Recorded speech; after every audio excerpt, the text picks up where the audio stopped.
بالله من الشيطان الرجيم بسم الله الرحمن الرحيم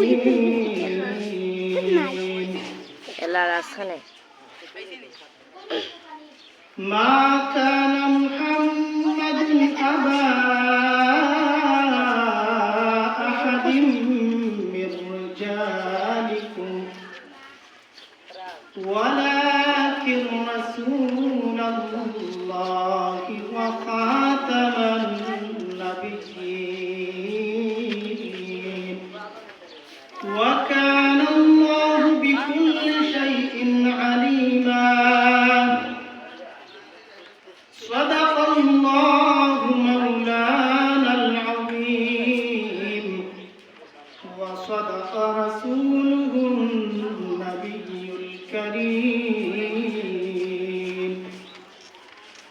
ونحن على ذلك من الشاهدين والشاكرين والذاكرين والحمد لله رب العالمين.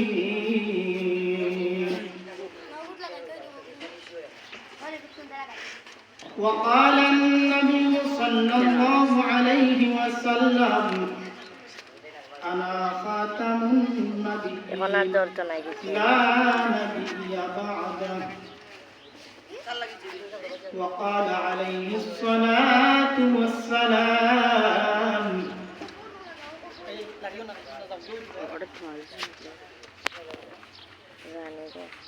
أعوذ بالله من الشيطان الرجيم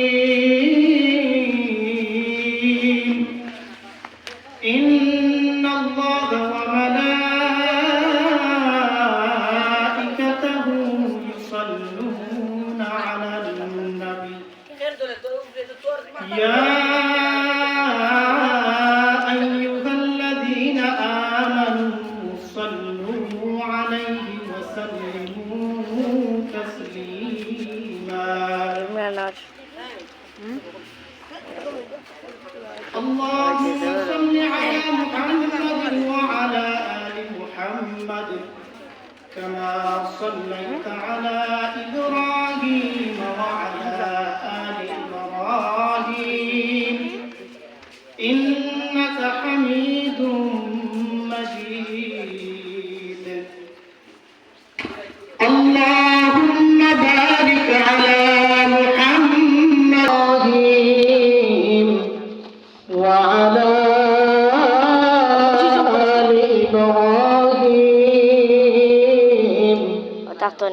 إنك حميد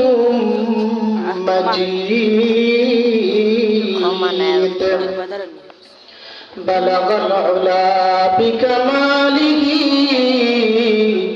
كشف الدجى بجماله.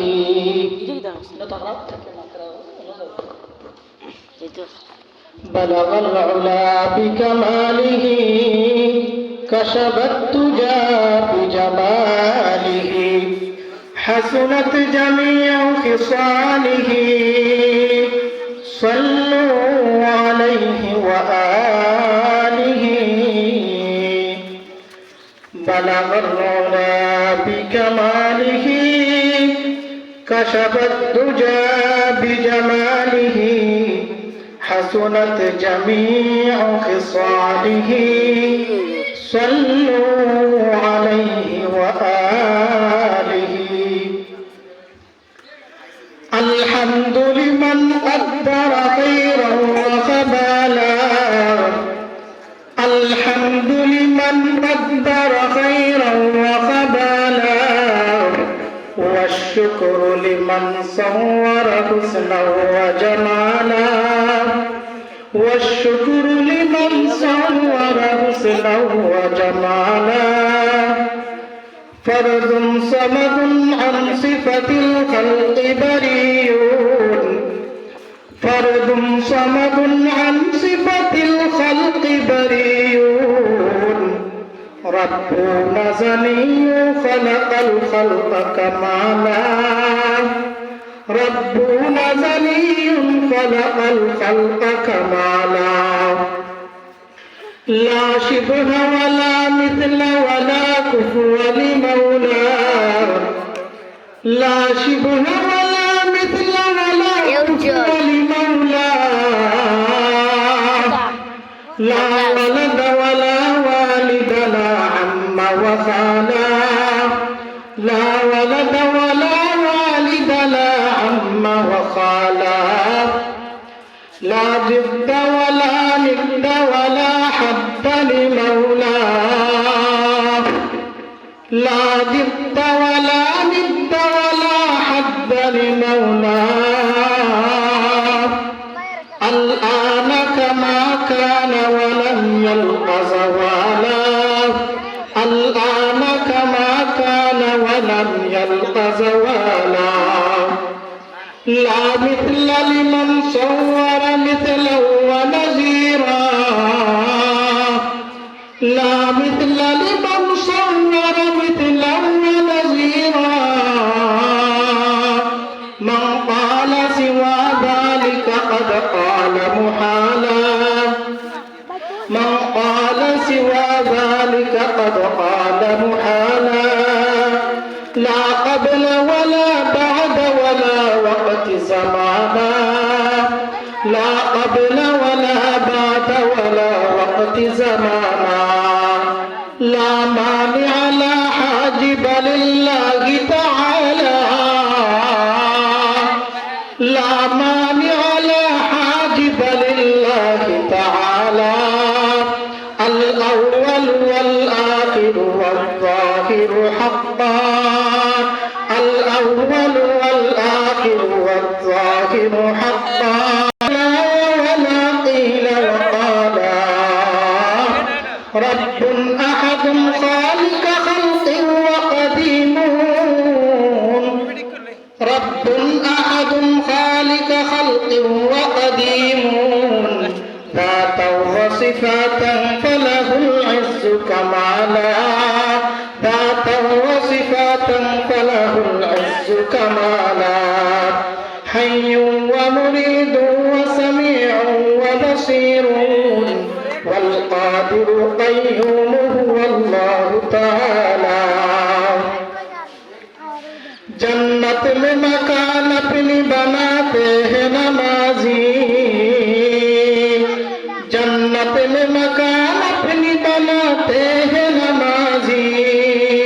मस्जिद में बड़े शौक से जाती है नमाजी मस्जिद में बड़े शौक से जाती है नमाजी माबूद भी खुश होती है महबूब भी राजी महबूब भी खुश होती है महबूब भी राजी सजदे के लिए सर जो झुकाते हैं नमाजी सजदे के लिए सर जो झुकाते हैं नमाजी कहता है दरवाजा बदारों का ये जन्नत कहता है दरवाजा बदारों का ये जन्नत उठ जाओ के फिर दौस में आती है नमाजी हट जाओ के फिर दौस में आती है नमाजी अल्हम्दुलिल्लाह জামিয়া ইসলামিয়া মদিনাতুল উলুম কালিয়াগাঁও টাইটেল মাদ্রাসার বার্ষিক ইসলামী মহাসম্মেলন মোবারক জলসা আমাদের অধিবেশন শুরু হয়েছে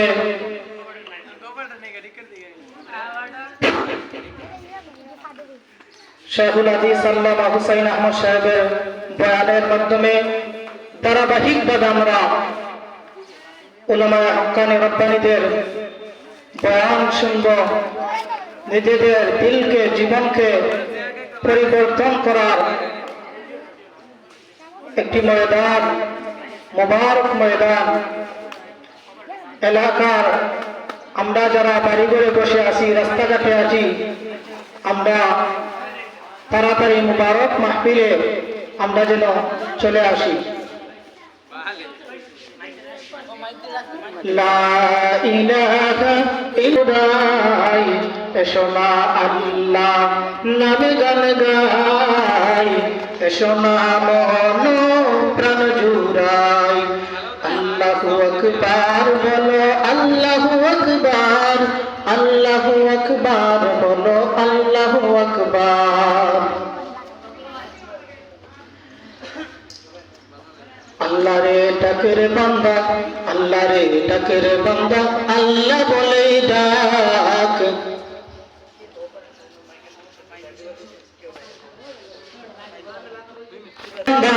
আল্লাহ রে ডাকের বান্দা আল্লাহ বলে ডাক ও তারে ডাকতে পারলে তোর জীবনের গুনাহ হবে মাফ আল্লাহ রে ডাকের বান্দা আল্লাহ বলে ডাক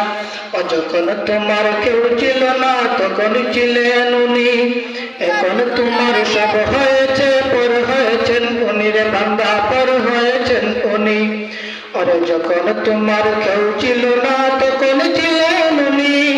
এখন তোমার সব হয়েছে পর হয়েছেন উনি রে বান্দা পর হয়েছেন উনি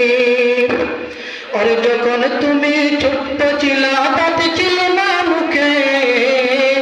তরল খাবার আল্লাহ তাআলা দিলেন তোমার মা জননীর বুকে ভাইয়া মা জননীর বুকে ও সেই আল্লাহ রে ভুইল না রে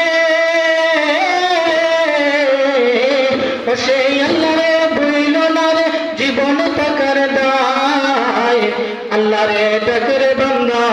আল্লাহ রে ডাকের বান্দা আল্লাহ বলেই ডাক ও তারে ডাকতে পারলে তোর জীবনের গুনাহ হবে মাফ আল্লাহ রে ডাকের বান্দা আল্লাহ বলেই ডাক আমি যে আয়াত পাঠ করছি আল্লাহ পাক রব্বুল আলামিন বলেন মা কানা মুহাম্মাদুন আবা আহাদিন মির রিজালিকুম ওয়ালাকিন রাসূলুল্লাহ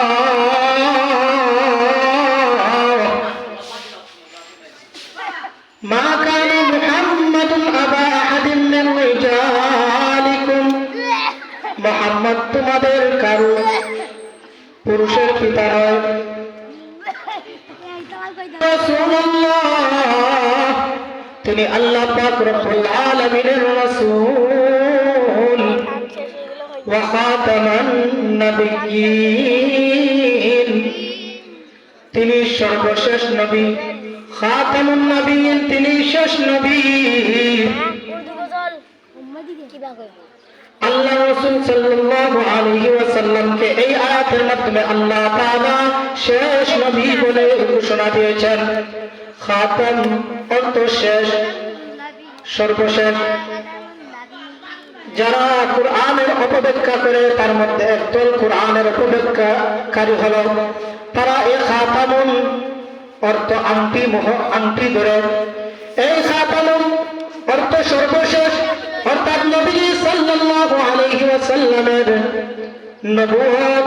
নবুয়তের যেই দরজা নবুয়তের যেই দালান নবুয়তের সেই দালানের সর্বশেষ হচ্ছেন আমাদের নবী সাল্লাল্লাহু আলাইহি ওয়াসাল্লাম তারা এই খাতাম অর্থ আংটি ধরে নেয় অথচ এই খাতাম অর্থ হচ্ছে সর্বশেষ এই খাতাম অর্থ সর্বশেষ নবীজি সাল্লাল্লাহু আলাইহি ওয়াসাল্লাম বিভিন্ন হাদিসের মধ্যে ব্যাখ্যা করে দিয়েছেন আনা খাতামুন নবিয়্যিন আমি শেষ নবী লা নবিয়্যা বাদা আমার পরে আর কোন নবী আসবে না বাচ্চা হারুনুর রশিদ যেই সময় রাজ্য পরিচালনা করেন ওই সময় একজন মহিলা সে তাকে নবী দাবি করল বাচ্চা হারুনুর রশিদ ডাক দিয়ে বলেন রে মহিলা তুমি নিজেকে কেন নবী দাবি করলা নবীর পরে তো আর নতুন কোন নবী আসবে না এই কথাটি নবীজি সাল্লাল্লাহু আলাইহি ওয়াসাল্লাম বলে গিয়েছেন ওই মহিলা বলে আল্লাহর নবী বলে গিয়েছেন আমার পরে আর কোন নবী আসবে না এই কথা দ্বারা নবীজি পুরুষ বুঝিয়েছেন কোন মহিলা নবী আসবেন না এই কথা তো বলেন নাই কত বড় ধোঁকাবাজ, ধোঁকা কত প্রকার হতে পারে। ওই মহিলাকে তারপর বাচ্চা হারুনুর রশিদ তাকে জেলখানা বদ্ধ করলেন, কারাগারের মধ্যে দীর্ঘদিন থাকার পর ওই মহিলাকে বাচ্চা হারুনুর রশিদ জিজ্ঞাসা করেন, ওই মহিলা, তুমি তোমাকে শেষ নবী দাবি করলা, তুমি তোমাকে শেষ নবী দাবি করলা, তুমি তোমাকে নবী দাবি করলা,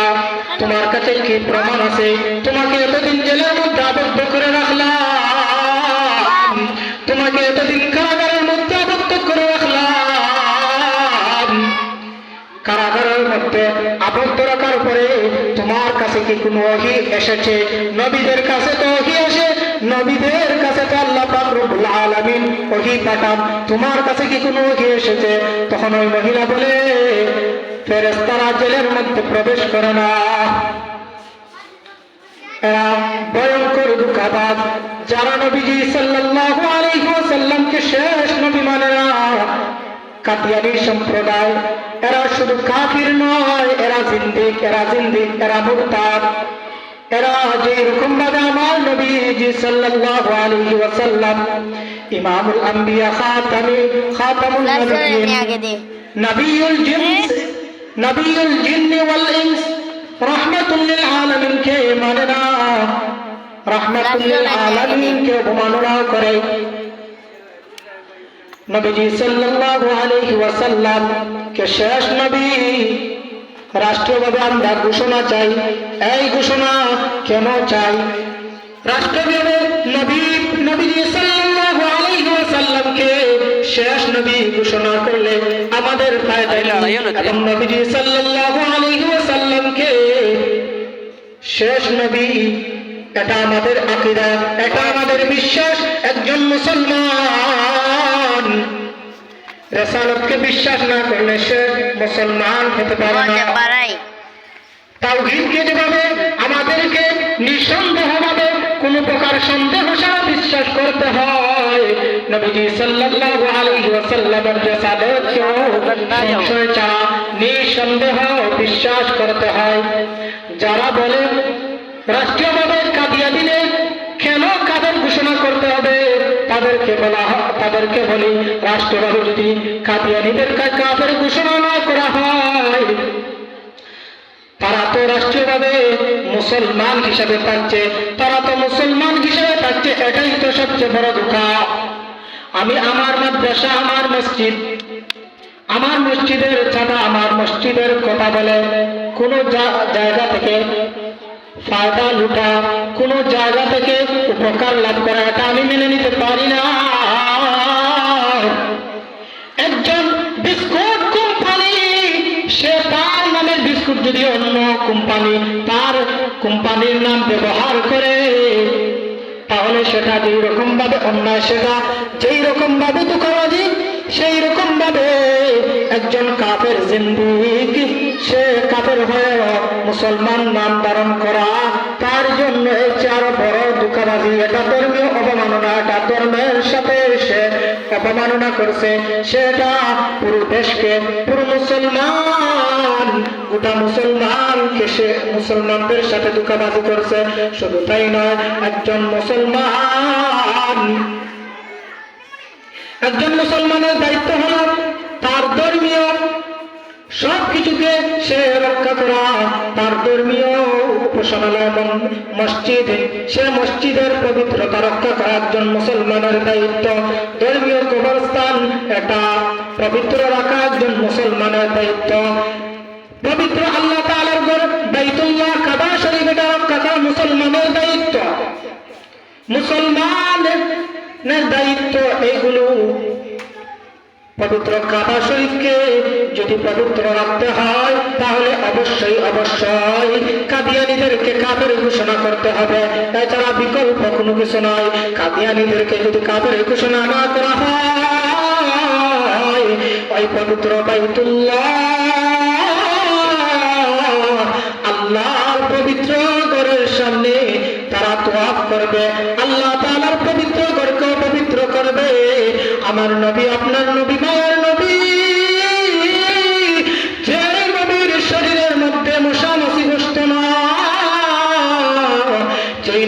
সাল্লাল্লাহু আলাইহি ওয়াসাল্লামকে আল্লাহ পাক রব্বুল আলামিন আরশে আজিমের মধ্যে নিয়ে সম্মানিত করেছেন। যেই নবীকে জান্নাত দেখিয়েছেন, জাহান্নাম দেখিয়েছেন, সিদরাতুল মুনতাহা দেখিয়েছেন, যেই নবীজি আমার জন্য কাঁদেন, আপনার জন্য কাঁদেন, উম্মতি উম্মতি বলে কাঁদেন, সেই নবীর রোজায় আতহারের সামনে ওরা অপবিত্র শরীর নিয়ে, কাফেররা অপবিত্র, জিন্দিকেরা অপবিত্র, তাদের অপবিত্র শরীর নিয়ে আমার নবীর রোজার সামনে দাঁড়ায়। মুসলমান, তোমার কি কলিজা একবারও খাবে না? এই মসজিদের মধ্যে একটা পবিত্র স্থান, যদি কোনো কাদিয়ানি,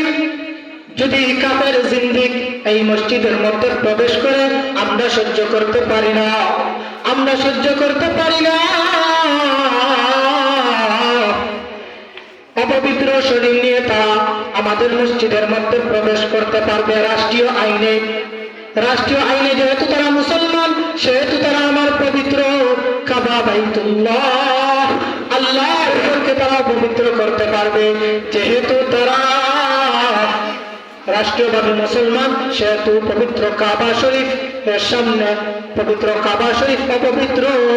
জিসিম নিয়ে, শরীর নিয়ে তারা দাঁড়ায়। যেহেতু তারা পবিত্র রাষ্ট্রীয়ভাবে মুসলমান, সেহেতু তারা আমার নবীর রোজা তরের মধ্যে অপবিত্র শরীর নিয়ে দাঁড়ায়। যেহেতু তারা রাষ্ট্রীয়ভাবে মুসলমান, যে কোনো মসজিদের মধ্যে তারা নিজেদেরকে মুসলমান দাবি করে, নিজেদেরকে মুসলমান দাবি করে তারা সেখানে প্রবেশ করে অপবিত্র করা দেয়। যেহেতু তারা রাষ্ট্রীয়ভাবে মুসলমান, আমার আপনার আমাদের কবরস্থান, গুরুস্থানের মধ্যে তাদেরকে দাফন করা হয়, অথচ তাদেরকে সেখানে দাফন করা যায় নাই। যেহেতু তারা রাষ্ট্রীয়ভাবে মুসলমান, সেহেতু তারা আমাদের মুসলমানদেরকে